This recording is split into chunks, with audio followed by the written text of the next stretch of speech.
Vijayakanth sir வந்து இன்னைக்கு அவர் மட்டும் உடம்பு சரியில்லாமல் இருந்தாருன்னா நான் இவ்வளோ கஷ்டப்படுறதுக்கு வாய்ப்பே கிடையாது. நீங்கள் யாரும் கேட்டு பாருங்க. ஆஃபீஸ் போனால் நானே போய் நிற்பேன்.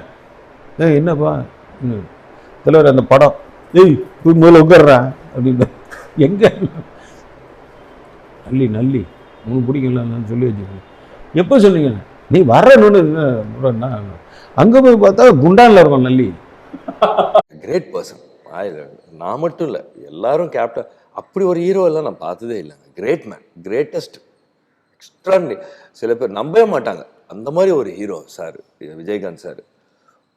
Two good. அவ்வளோ நல்லா எல்லாம் இருக்க முடியுமா? அப்படி இருக்கும். அப்படி ஒரு நல்லா இருக்கு. நாங்கள் எடுக்கும்போது 10 நாள் எடுத்தோம். அஃப்கோர்ஸ் அது டைரக்டரோட விஷன் இருந்துச்சு. அவர் அந்த இது கொடுத்தாரு. அவர் வருவார், சார் வருவார், விஜயகாந்த் சார். என்னவோ பண்ணுறீங்கப்பா சின்ன. கேப்டன் என்ன பண்ணுவாருன்னா பிரேக்குன்னா உடனே போக மாட்டார்.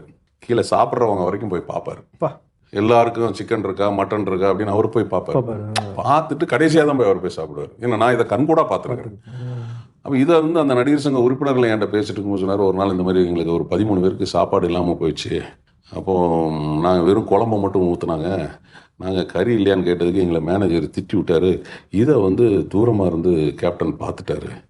பார்த்துட்டு நேராக வந்து கேப்டன் வந்து எப்போதுமே வந்து காம்படிஷன் அந்த டைமில் யாருமே நினச்சதான் எனக்கு தெரியல. Because there are days when Vijayakanth sir வந்து ஃபோன் பண்ணி சரத் ஒரு கதை கேட்டால் அது உங்களுக்கு சரியாக இருக்கும் அப்படின்னு. இப்போ சொல்லுவாங்களா எனக்கு தெரியல.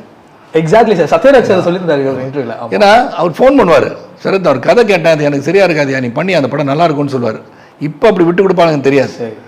யாராச்சும் ஃபோன் பண்ணி சே மணிரத்னம் ஒரு படம் பண்ணுறாரு, அந்த கதை கேட்டேன் உங்களுக்கு நல்லா இருக்கும், நான் மணிரத்னம் சொல்கிறேன், நீங்கள் அந்த படம் பண்ணுங்கன்னு சொல்லுவாங்கன்னு தெரியாது.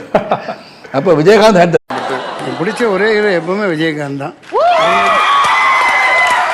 அவங்கள்ட்ட உதவ வாங்கிறது நான் பெருமையாக கருதுனேன். உங்கள் வாழ்க்கையில் விஜயகாந்த் சார் எவ்வளோ முக்கியம்? ரொம்ப முக்கியம். அவர் இல்லாட்டி நான் இல்லை, இந்த சினிமா இது இல்லை. ஆமாம், ஏற்பட்ட ஏதோ நான் சொத்து வச்சிருக்கேன், வாங்குறேன், விற்கிறேன், ஏதோ இருந்தாலும் அவரால் தான். என்னமா 100கணக்கான பேர் அறிமுகப்படுத்தியிருக்காரு அந்த மனுஷன். தங்கமான மனுஷன். அவருக்கு ஏன் இவ்வளோ சோதனை வந்துச்சுன்னு தெரியல. கேப்டன் பிரபாகரன் 2க்காக நான்